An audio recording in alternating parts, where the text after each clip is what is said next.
question, could you explain the ruqya? Al-ruqya simply is a supplication or an invocation mainly done by one to another.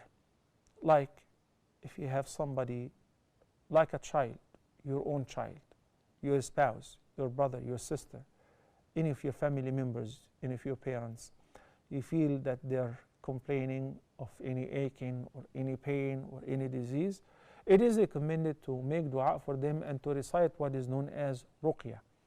Ruqya was known even before Islam, but it was known in a terrible sense, where people would seek the help of the jinn, would seek the help of idols or whatever, take others as deities besides Allah subhanahu wa ta'ala or instead of Allah. That's why the Prophet sallallahu alaihi wasallam used to say, "Arudu alayya ruqakum."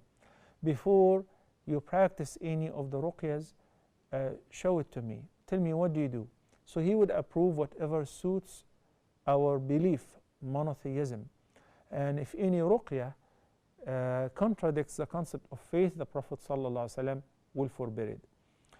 For instance, and according to the hadith which is narrated by Abu Sa'id al-Khudri, may Allah be pleased with him, when they were traveling, and then they passed by a village, and the leader of this tribe or this clan, who eventually refused to host them or give them anything to eat, was bitten by a scorpion, and he was severely ill, that to the extent that he was expiring.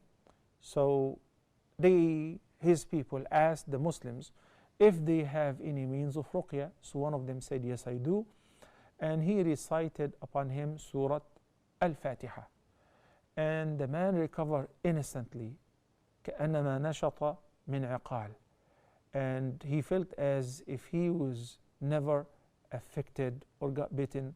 So right away they rewarded him, and the Muslims along with him, they gave him like a herd of sheep. And when the Muslims collected that, they decided not to do anything with it until they consulted the Prophet ﷺ, who actually approved this practice. When the Prophet ﷺ smiled, this is a sign of approval. Reciting Surah Al-Fatiha is a ruqya. Reciting in a part of the Quran is a ruqya against diseases, aching, evil eye, magical spells, sorcery or magic, black magic, all of that. A ruqya is very, very effective mean of recovering. So it is recommended to give ruqya to your family members, and whenever you visit a sick person, to recite ruqya upon them. In the hadith, the Prophet ﷺ said, "Amongst those who shall enter paradise without reckoning, those who would not ask for ruqya, those who would not ask others to give them ruqya. They truly put their trust in Allah subhanahu wa ta'ala to the extent that they would not ask for it." So the person should not wait for the sick person or the suffering one to ask him to give him ruqya. But when you pay him a visit or when you pay her a visit, seize this opportunity and recite the ruqya. The ruqya could be ayat of the Quran, could be a whole surah, could be also some invocations such as what the Prophet ﷺ used to recite whenever he would give ruqya to his grandsons, Al-Hasan wal-Husayn. He used to say, "أعيذكما بكلمات الله التامة من كل شيطان وهامة ومن كل عين لامة ومن شر النفاثات في العقد ومن شر حاسد إذا حسد." I seek protection in Allah and in His perfect words for both of you, Al-Hasan wal-Husayn. This is a ruqya that the Prophet ﷺ used to give to his grandsons.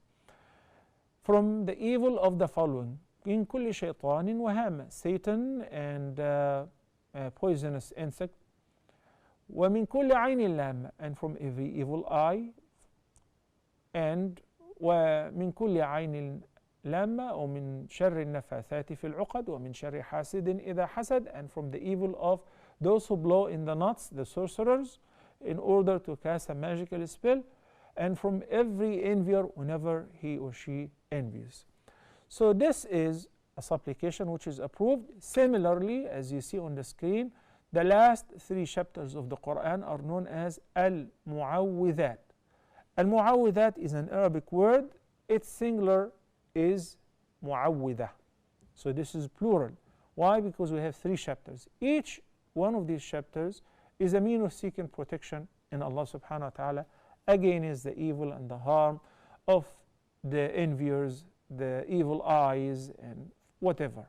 Like قل أعوذ برب الفلق من شر ما خلق ومن شر غاسق إذا وقب ومن شر النفاثات في العقد ومن شر حاسد إذا حسد. And similarly, the last chapter of the Quran, 114, which is Surah An-Nas.